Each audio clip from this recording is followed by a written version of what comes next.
Those petitions could be found on a place called change.org, a for-profit website that takes money, then posts and promotes actions against individuals like that. That's what brings us to this debate now. Bill O'Reilly saying an attack on those two high-profile TV hosts is an attack on free speech. The hosts under fire for their remarks about a video that surfaced last week, an officer in South Carolina grabbing a high school student and flipping her over. CNN's Don Lemon said he wanted more information, and The View co-host Raven Simone says students have to obey the rules. How novel.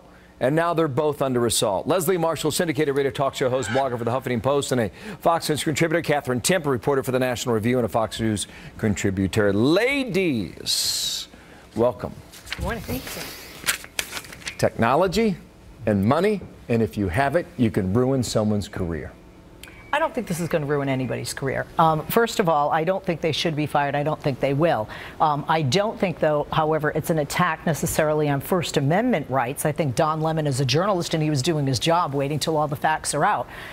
But what I'm seeing here, and I'm probably going to get in some trouble for this, is that I am seeing, and I'm hearing, quite frankly, from my talk radio listeners that, you know, these are African Americans, and, you know, which team are you on? Are you supporting our people, African Americans, or are you supporting the white police? You're saying this is racial? I think it's racial. I don't think it's liberal. I think it's within racial. the African American community? I do. Whoa. Catherine, wait for more information? How novel. Kids have to obey in school? Oh, my. Don Lemon said that he didn't approve of what the officer did. He said, but before I say I want him to be fired or not, I'm going to wait for more information. And that's outrageous, because that's what I would normally consider to be level-headed, to be journalism, to wait for all the information before drawing a conclusion. But people, they're just so ready to see something they're offended at so they can jump out and prove how much more culturally aware they are than I think the issue is bigger, and the issue is bigger in the way O'Reilly explained it by saying it is personal to him. Watch here. Freedom of speech in this country is under attack, and it's under attack primarily from the left. And the facts are there. The left does not want to hear dissenting opinions, and if you put them out, they will try to destroy you. They've tried to destroy me for 19 years. Well, he said a lot in that, Leslie, and it's primarily from the left. That's his claim. I think attacks on Bill are primarily from the left. But certainly. He's saying this website, change.org, you can pay money to go ahead and ruin someone's life. But, you know, if you look at the blogs, whether people are paying money or not, there are people on the left and the right, organizations on the left and the right, who are out to get somebody, whether it be me, you, whoever, because they disagree with your opinion. With this issue, I think also what's happened here, because I do agree with you about Don Lemon, but what's happened here is people jump at it. I got attacked when I started to say, look, this kid was disruptive to the class. They don't hear the but ...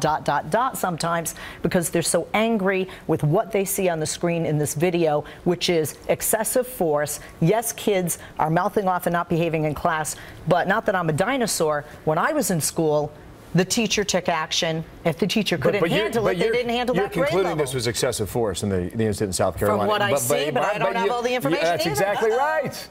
Oh, my God. Wait a minute. Hello. So I'm a normal American who looks at something and I have a reaction to it. My reaction is, why are we calling in an armed police officer to deal with a teenager? When I was in school, you had, you know, a teacher come Leslie, in, watch the class, you're saying two things here, though. No. Yes, you are. You're saying it's excessive force, but you're also you need more information. Yes. But this is which is exactly what everybody else is saying. Wait. What else happened there? This is about so much more than just this instance. You can't deny that it's from the left. It's not just about this specific incident with a student, this officer. Everything is offensive, from a taco to a sombrero to saying man up, and that's all coming from the left. And this is just an example of this same trend with policing speech. I would just agree under that First Amendment or not. It might be from a specific sector in the left, but it definitely is. It definitely is a progressive thing. I don't agree it's from the left, because when, you know, we talked about this on my show, there are people who watch and have a reaction. Police officers, people who describe themselves as a Republican or a conservative, that felt what they viewed was not the way that they would handle it. Teachers that called me and said, look, I had a woman who called me who was a teacher in New Jersey, and she said, this is not how I would have handled it. She said this teacher did not control it. One more point, Catherine. She says it's more racial than anything else. Have you considered it that way? Well, of course this specific issue is, and of course that's why they're looking at it and seeing if it was a civil rights violation. But if we're going to be talking about speech, which is what Bill was talking about, I think that that is an attack from the left and under attack from the left. The ability, not necessarily a First Amendment violation, but the ability to be able to speak freely without having to be worried about being attacked like that. Thank you, Catherine. Thank you, Leslie. Thank you. Leslie Marshall, Catherine Tim. All right, 25 minutes now before the hour.